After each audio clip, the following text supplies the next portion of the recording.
144. This is the number of elves that first awoke on Arda, J.R.R. Tolkien's version of Earth in The Lord of the Rings. These 144 elves organized themselves quickly and dwelt together until they all spoke the same language. Together the elves invented poetry and music. The elves were immortal and blessed with gifts and abilities different from other creations. They had their high kings to lead and serve them. In time, they split and moved separate ways. There are many known elves, but where do they come from? What are the origins of the clans they represent?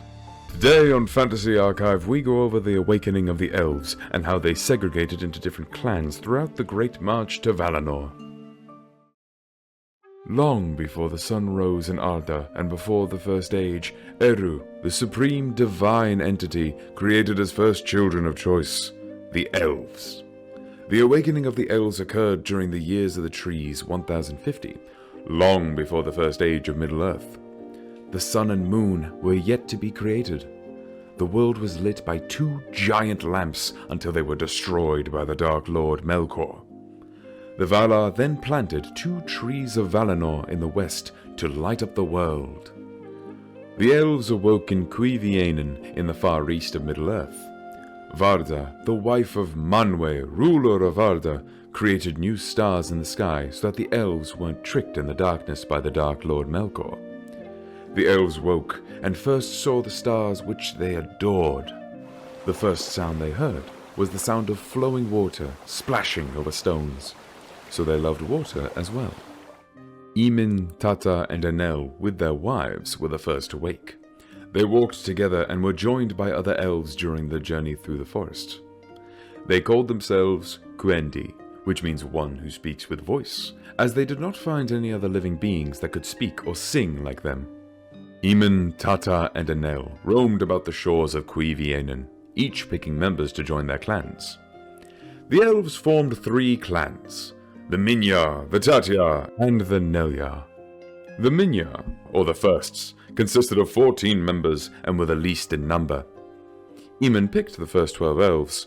The others were picked by Tata to form the Tatyar, or the Seconds, and consisted of 56 members.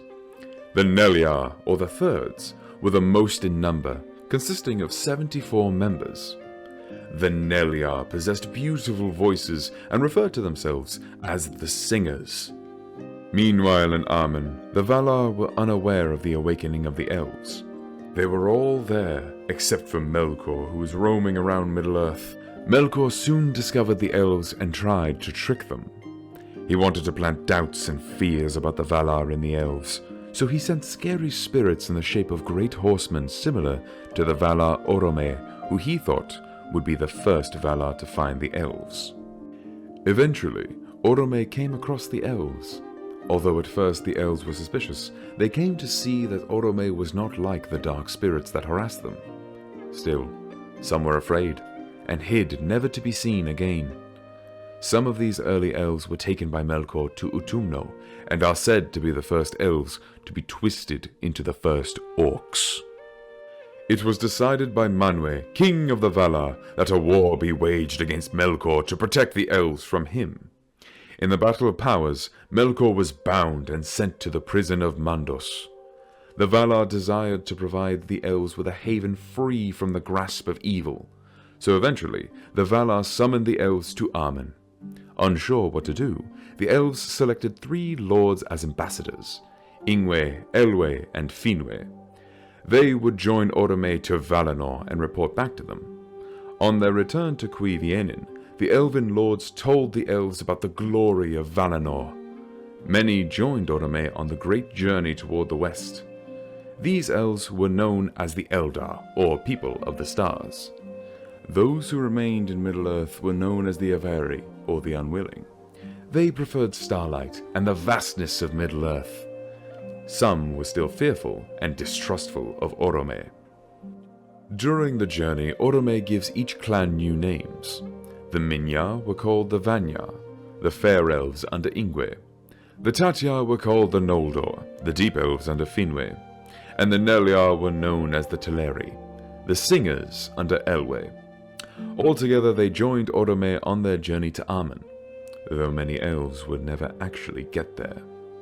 On their way westward across the Sea of Helcar, the first few elves backed out. They were fearful when they saw the ruins of the battle between Melkor and the Valar. A few years later, Orome and the Eldar passed through Greenwood. The Eldar rested by the Anduin River, while Orome tried to find a route through the range of mountains later known as the Misty Mountains. This would take a while. Orome then returned on the year of the tree 1115 and took the Eldar through the High Pass. However, a few members of the Teleri split and moved south. They were known as the Nandor, or those who go back. From the Nandors rose the Silvan, or Wood Elves, who inhabited Mirkwood and Lorien. Some Nandors also moved to Beleriand in Osiriand and came to be known as the Lequendi, or Green Elves.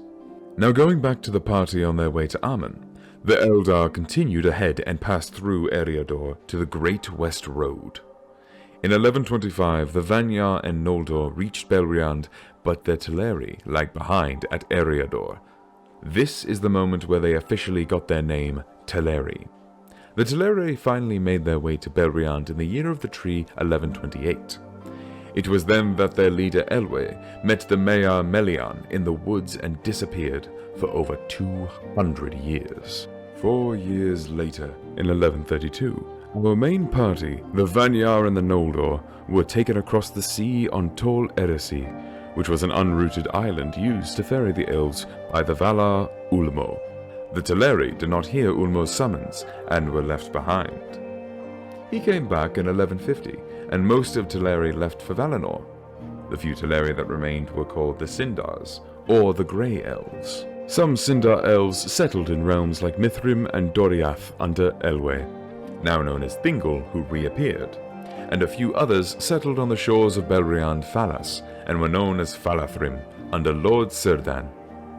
The elves of Middle-earth who did not take the journey to Valinor, Avari, Silvan, Green Elves, Sindar, and Falathrim, were together known as the Moriquendi, or Dark Elves.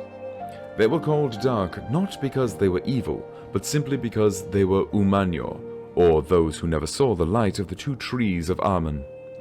The Avari were also known as Avamanya, those who never attempted to go to Valinor. In Aman, the elves flourished into different clans and places they chose, basking in the light of the trees of light. First to arrive were the entire groups of Vanyar and Noldor. A group of Teleri arrived later. The Teleri were known as the Falmari. Altogether, the Eldar in Aman were called as Calaquendi, or Amanya, the Elves of Light, or Light Elves, because they beheld the light of the trees of the Blessed Land. These elves and their progeny were known as the High Elves by Dundain. Most of the Eldar that made it to Aman stayed there, but in the year of the tree 1495, a few of the Noldor journeyed back to Middle-earth. From them came the most famous elves such as Celebrimbor, Galadriel, Fëanor, Fingolfin, Finrod, Turgon, and Gil-galad. It wasn't just the Noldors that made contributions to elven history. Even the Grey Elves, the Sindarins, took pride in Lithien, Thranduil, Beleg, and Legolas. From the land to the forests to the seas, Edu's favorite first children of choice were not just beautiful, but lived long and contributed significantly to the events of Middle-earth. Over the centuries, the elves' population fell, and after the War of the Ring, they chose to return to Aman after they were given the choice by the Valars to return and remain immortal, or fade into ghosts if they remained in Middle-earth.